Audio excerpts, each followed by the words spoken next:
సంస్థ ఉన్నట్టుండి కష్టాల్లో పడిపోయింది. ఏ సినిమా తీసినా వివాదం చుట్టూ ముట్టాల్సిందే. ఏదో ఒక రకంగా రిలీజ్కు నోచుకోవడం లేదు. ఇన్ని అడ్డంకులు ఓ పెద్ద సినిమాపై పడ్డంతో ఇంతవరకు మొదలే కాలేదు. నానా రకాలుగా ఇబ్బందులు పడుతున్న ఆ క్రేజీ బ్యానర్ ఏంటో చూద్దాం. తెలుగులో Mythri movie makers, Vyjayanthi movies, peoples media factory, Dil Raju productions వంటి చాలా బ్యానర్స్ ఉన్న కన్నడ అనగానే హోంబలే ఫిలిమ్స్ గుర్తుకొస్తుంది. ఈ మధ్య కాలంలో కేవీఎన్ ప్రొడక్షన్స్ పేరు వివాదాలతో గట్టిగా వినిపిస్తోంది. సంక్రాంతికి రావాల్సిన విజయ్ జననాయగన్ ఈ బ్యానర్లో రూపొందిందే. జననాయగన్ సెన్సార్ ఇబ్బందుల్లో కొట్టుమిట్టాడుతోంది. ఎప్పుడొస్తుందో తెలియడం లేదు. తమిళనాడు ఎలక్షన్స్ పూర్తయ్యాకే థియేటర్స్లోకి వచ్చే ఛాన్స్ ఉంది. విజయ్ చివరి చిత్రం కావడంతో 200 కోట్లకు పైగా రెమ్యూనరేషన్ ఇచ్చారు అన్న కథనాలు 6 నెలలుగా వినిపిస్తున్నాయి. బడ్జెట్ కూడా 400 కోట్లకు చేరింది. తీరా రిలీజ్కు నోచుకోకపోవడంతో నిర్మాత భారీగా నష్టపోయాడని తెలిసింది. కేవీఎన్ ప్రొడక్షన్స్ లో రూపొందుతున్న సినిమాలన్నీ పెద్దవే. కేజీఎఫ్ 2 తర్వాత యశ్తో టాక్సిక్ నిర్మించే ఛాన్స్ ఈ బ్యానర్కు దక్కినా బడ్జెట్ అంచనాలు దాటిపోయింది. టీజర్, ట్రైలర్లో మితిమీరిన రొమాన్స్, వైలెన్స్ ఉండడంతో విమర్శలు ఫేస్ చేయాల్సి వచ్చింది. కేవీఎన్ ప్రొడక్షన్స్ లో సినిమా అంటే పోస్ట్ పోన్ తప్పదేమో అన్నట్లయిపోయింది. మార్చి 19న రావాల్సిన టాక్సిక్ ధురంధర్ 2 నుంచి పోటీని తట్టుకోలేక జూన్కి వెళ్లిపోయింది. ధురంధర్ 2కు ఉన్న క్రేజ్ ముందు టాక్సిక్ నిలబడదని ముందే గ్రహించిన మేకర్స్ రిలీజ్ వాయిదా వేసుకున్నారు. హిందీ బెల్ట్ లో ధురంధర్ 2కు సూపర్ క్రేజ్ ఉండడంతో టాక్సిక్ తగ్గక తప్పలేదు. కేవీఎన్ నుంచి సినిమా వస్తుందంటే వివాదం కంపల్సరీ అయిపోయింది. కన్నడలో రూపొందిన పాన్ ఇండియా మూవీ కేడీలోని పాట వివాదాస్పదమైంది. హిందీ సాంగ్ సాహిత్యం వల్గర్ గా ఉందని అభ్యంతరాలు రావడంతో కేంద్రం స్పందించి అన్ని వేదికల్లోనూ పాటను తొలగించాలంటూ సిబిఎఫ్సిని ఆదేశించింది. దీంతో హిందీ పాటను యూట్యూబ్ లో నుంచి తొలగించారు. ధ్రువ్ సజ్జా హీరోగా నటించిన కేడీలో నోరా ఫతేహి, సంజయ్ దత్ లీడ్ రోల్లో కనిపించనున్నారు. కేడీ హిందీ సాంగ్ సర్కే చునర్ కు రకీబ్ ఆలం సాహిత్యం అందించాడు. పాటను డిలీట్ చేయడంపై రైటర్ మాట్లాడుతూ ఈ లిరిక్స్ తాను సొంతంగా రాయలేదని, కన్నడలో దర్శకుడు ప్రేమ్ రాసిన లిరిక్స్ నే డిటో హిందీలో అనువదించానని అన్నారు. ఈ పాటను రాయమన్నప్పుడే సెన్సార్ ఒప్పుకోదని, రిజెక్ట్ చేస్తుందని తాను మేకర్స్ కు చెప్పానని అన్నాడు. దీంతో ఈసారి డబుల్ మీనింగ్ కు చోటు లేకుండా కొత్త వర్షన్లో రాసిన పాట త్వరలో రిలీజ్ చేయనున్నారు. కేవీఎన్ ప్రొడక్షన్స్ చిరంజీవి మూవీతో తెలుగులోకి ఎంట్రీ ఇస్తోంది. మణశంకర వరప్రసాద్ తర్వాత చిరంజీవి నటించే బాబీ సినిమా ఈ బ్యానర్లో రూపొందాల్సి ఉంది. ఆల్రెడీ నిర్మించిన జననాయగన్ టాక్సిక్ ఆగిపోవడంతో ఆ ఎఫెక్ట్ మెగాస్టార్ మూవీపై పడింది. ఇదే బ్యానర్లో సినిమా ఉంటుందా లేదా మరో నిర్మాణ సంస్థలో రూపొందుతుందా అన్న క్లారిటీ లేదు. ఇమేజ్ నుంచి హీరోను బయటకు తీసుకొస్తే డైరెక్టర్ సక్సెస్ అయినట్టేనా? క్రేజ్ ఉన్న హీరోను రెగ్యులర్ గా కాకుండా కొత్తగా చూపిస్తే ఆడియన్స్ చూస్తారా? ఇదే ఫార్ములాతో వరుసగా 2 హిట్స్ కొట్టిన దర్శకుడు ఎవరు? కొత్త సినిమా టీజర్ చూస్తుంటే మరొకసారి కలిసొచ్చిన ఫార్మెట్ నే నమ్ముకున్నాడా అనిపిస్తోంది. ఇంతకీ ఆ డైరెక్టర్ ఎవరో చూద్దాం. తొలి ప్రేమ హిట్ తో వెంకీ అట్లూరి దర్శకుడిగా పరిచయం అయ్యాడు. క్లాసిక్ టైటిల్స్ తో రావాలంటే చాలా ధైర్యం ఉండాలి. పవన్ కళ్యాణ్ కెరీర్ లో ఫస్ట్ బిగ్గెస్ట్ హిట్ తొలి ప్రేమను టైటిల్ గా పెట్టుకుని హిట్ కొట్టాడు వెంకీ. అయితే ఆ తర్వాత తీసిన మిస్టర్ మజ్ను నిరాశపరిచింది. 3వ సినిమా రంగ్ దే ఓకే అనిపించుకున్న కరోనా ఎఫెక్ట్ సినిమా రిజల్ట్ పై పడింది. మధ్యలో వచ్చిన 2 ఫ్లాపుల తర్వాత వెంకీ తను మారడం కాకుండా హీరోల రూటు మార్చాడు. ఎడ్యుకేషన్ సిస్టమ్ ను అద్దం పడుతూ ధనుష్ ను సార్గా డిఫరెంట్ గా చూపించి సక్సెస్ అయ్యాడు. బైలింగ్వల్ గా రూపొందిన ఈ సినిమా తెలుగు, తమిళంలో సూపర్ హిట్ అయింది. సార్ తర్వాత దుల్కర్ సల్మాన్ తో తీసిన లక్కీ భాస్కర్ తో మరో ప్రయోగం చేశాడు వెంకీ.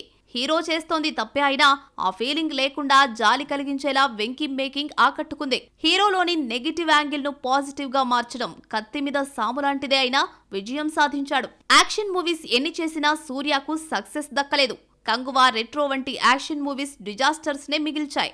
రొటీన్ ఊరమాస్ మూవీస్ తో విసిగిపోయిన ఫ్యాన్స్ విశ్వనాథ్ అండ్ సన్స్ లో సూర్యను కొత్తగా చూసి హ్యాపీగా ఫీల్ అవుతున్నారు. సూర్య ఒకవైపు పిల్లోడి తండ్రిగా కనిపించాడు. 20 ఏళ్లు చిన్నదైన అమ్మాయి సూర్యను ప్రేమిస్తుంది. రొటీన్ మాస్ లో కూరుకుపోయిన సూర్యను ఏజ్ గ్యాప్ లవ్ స్టోరీతో ఫ్యామిలీ ఆడియన్స్ కు దగ్గర చేశాడు వెంకీ. దర్శకుడు సార్ తో ధనుష్ కు కెరీర్ హిట్ ఇచ్చినట్లు విశ్వనాథ్ అండ్ సన్స్ తో సూర్యను ఫామ్ లోకి తీసుకొస్తాడేమో చూద్దాం. వారణాసి తర్వాత మహేష్ నటించే ఆ సినిమా ఏంటి? వారణాసితో పాన్ వరల్డ్ లోకి అడుగుపెట్టిన మహేష్ నెక్స్ట్ మూవీకి ఎవరికి ఛాన్స్ ఇస్తాడు? తెలుగు దర్శకుడితో వర్క్ చేస్తే హాలీవుడ్ రేంజ్ లో తీసేది ఎవరు? ప్రస్తుతం మహేష్ నెక్స్ట్ మూవీ ఇప్పుడు హాట్ టాపిక్ గా మారింది. అదెలాగో చూద్దాం. వారణాసి విషయంలో ఫుల్ క్లారిటీ వచ్చేసింది. 2వ పార్ట్ ఉండదని రాజమౌళి చెప్పేశాడు. సినిమా 2027 ఏప్రిల్ 7న రిలీజ్ అవుతున్నా ఈ ఏడాది ఆగస్టు నాటికి షూటింగ్ పూర్తి చేసేస్తారట. వారణాసి షూటింగ్ పూర్తి కావటం ఆలస్యం. మరో మూవీ మొదలు పెట్టేయొచ్చు. ఈలోగా మరో డైరెక్టర్ని చూసుకోవాలి మహేష్. మహేష్ 2 ఏళ్ల నుంచి వారణాసితో ట్రావెల్ అవుతున్నాడు. వారణాసి షూటింగ్ ఆగస్టుకు పూర్తయితే రిలీజ్ ఏప్రిల్ 7న రిలీజ్ అవుతోంది. ఈలోగా సినిమాను సెట్స్ పైకి తీసుకొచ్చి వారణాసితో వచ్చిన 3 ఏళ్ల గ్యాప్ను కవర్ చేయాలనుకుంటున్నాడు మహేష్. వారణాసి తర్వాత నటించే సినిమాపై మహేష్ కు క్లారిటీ లేదు. ఎలాంటి సినిమా చేయాలి, ఎవరితో చేయాలి, ఇలా కన్ఫ్యూజన్ లో ఖాళీగా ఉండిపోతున్నాడు. వారణాసి రిలీజ్ తర్వాతే రిజల్ట్ బట్టి సినిమా చేద్దామంటే మరో 2 ఏళ్లు కెరీర్ లాస్ అవుతాడు మహేష్. ఈ క్రమంలో అప్పుడెప్పుడో ప్రకటించిన దర్శకుడు సందీప్ వంగ పేరు మళ్లీ వినిపిస్తోంది. అయితే సందీప్ స్పిరిట్ తో బిజీగా ఉన్నాడు. ఆ తర్వాత యానిమల్ సీక్వెల్ యానిమల్ పార్క్ తీస్తానని చెప్పాడు. ఈ లెక్కన సందీప్ మూవీ ఉండే ఛాన్స్ లేదు. వారణాసి తర్వాత మహేష్ తో సినిమా కోసం నిర్మాణ సంస్థలు క్యూ కట్టాయని తెలిసిందే. Mythri movie makers, Hombale, sun pictures Mahesh తో సినిమా నిర్మించాలని వెయిట్ చేస్తున్నాయి. నిర్మాతలు రెడీగా ఉన్నా మహేష్ కు నచ్చే కథ తీసే దర్శకుడు ఎవరో చూడాలి మరి. పాట వింటే మనసును హత్తుకోకపోయినా పర్వాలేదు, ట్యూన్ అసలు క్యాచీగా లేకపోయినా నష్టమే లేదు. సాహిత్యం, డాన్స్ హద్దులు దాటితే తీవ్ర పరిణామాలు తప్పవని కేడి సినిమాలోని సర్కే చునారే తేరీ సర్కే సాంగ్ పెద్ద గుణపాఠమే చెప్పిందే. లోక్సభలోనూ చర్చించుకునేలా చేసిన ఆ డబుల్ మీనింగ్ సాంగ్ గురించి ఒలుకిద్దాం. Kannada movie KD the devil pan ఇండియాగా ఏప్రిల్ 30న రిలీజ్ అవుతోంది. ధ్రువ్ సజ్జా హీరోగా, సంజయ్ దత్, నోరా ఫతేహీ కీ రోల్స్ లో నటించిన ఈ సినిమాకు ప్రేమ్ దర్శకుడు. కేడీ హిందీ వర్షన్ సాంగ్ పై తీవ్ర అభ్యంతరాలు వెలువడ్డాయి. చివరికి పార్లమెంట్ లో చర్చ జరిగిందంటే తీవ్రత ఎంతగా ఉందో అర్థం చేసుకోవచ్చు.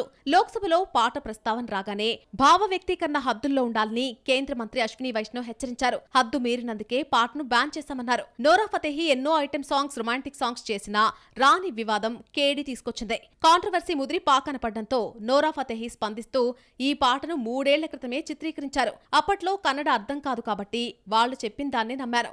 ఆ సమయంలో అనువాదం అసభ్యకరంగా లేకపోయినా ఆ తర్వాత మార్పులు చేశారేమో తెలీదు. హిందీ వర్షన్ రిలీజ్ తర్వాత చూస్తే సాహిత్యం ఇంత దారుణంగా, మహిళల గౌరవానికి భంగం కలిగించేలా డబుల్ మీనింగ్ తో ఉండడం చూసి కలత చెందానంటోంది నోరా. కాంట్రవర్సీ సాంగ్ పాడిన మంగ్లీపై విమర్శలు రావడంతో సోషల్ మీడియాలో స్పందించింది. పాట విషయంలో జరిగిన దానికి చింతిస్తున్నామంటూ పొరపాటుకు క్షమాపణలు కోరింది. మరోసారి ఇలా జరగదని హామీ ఇస్తున్నాను. త్వరలో ఈ పాట కొత్త వర్షన్ వస్తుందని పోస్ట్ చేసింది మంగ్లీ. పాట రాసిన రైటర్, సింగర్, డాన్సర్ క్షమాపణలు కోరగా నటి రక్షిత మాత్రం దర్శకుడికి సపోర్ట్ గా నిలిచింది. ఇడియట్ ఫేమ్ రక్షిత కేడీ డైరెక్టర్ ప్రేమ్ ను ప్రేమించి పెళ్లి చేసుకుంది. రక్షిత రెస్పాండ్ అవుతూ తన వ్యక్తిగత అభిప్రాయం పక్కన పెడితే గతంలో ఫీలింగ్స్, చోళీకే పీచే వంటి వందలాది పాటలొచ్చినా సాధారణంగా కనిపించాయని, కానీ ఒక్క పాటపై ఇంత రగడ ఎందుకు జరుగుతుందో అర్థం కావడం లేదని పేర్కొంది. పాట విషయంలో తన భర్తను ప్రశ్నించే హక్కున్నా దూషించడం సరికాదని, ఒక్క పాటతో చెడ్డవారైపోయారని ఆవేదన వ్యక్తం చేసింది రక్షిత. బాక్స్ ఆఫీస్ లో మరిన్ని అప్డేట్స్ ఏమున్నాయో చూసేద్దాం. ఉగాది పండుగ వేళ చిరంజీవి తను చేస్తున్న సేవా కార్యక్రమాలను మరింత ముందుకు తీసుకెళ్లాలని నిర్ణయించుకున్నాడు. భవిష్యత్తులో పేద పిల్లలకు ఉచిత విద్య అందించాలనుకుంటున్నట్టు ఓ కార్యక్రమంలో వెల్లడించారు చిరంజీవి. ఫ్యామిలీలో ఒక వ్యక్తి విద్యావంతుడైతే ఆ కుటుంబం అంతా బాగుంటుంది, ఆ దిశగానే ఆలోచిస్తున్నానని చెప్పారు. విలక్షణ నటుడు మోహన్ బాబు 32 ఏళ్ల తర్వాత విలన్ గా నటిస్తున్నాడు. పుట్టినరోజు సందర్భంగా విలన్ గా నటిస్తున్న పారడైజ్ మూవీ నుంచి మేకింగ్ గ్లిమ్స్ ను రిలీజ్ చేశారు. దసరా తర్వాత నాని, దర్శకుడు శ్రీకాంత్ ఓదెలే కాంబినేషన్ లో రూపొందుతున్న పారడైజ్ ఆగస్టు 21న రిలీజ్ అవుతోంది. సోషల్ మీడియాలో తన గురించి వస్తున్న పెళ్లి వార్తను అనుష్క పిఆర్ టీం ఖండిస్తూ ప్రకటన విడుదల చేసింది. వ్యక్తిగత జీవితాన్ని గోప్యంగా ఉంచుకునే వ్యక్తిని ఇలా టార్గెట్ చేయడం అన్యాయమని టీం పేర్కొంది.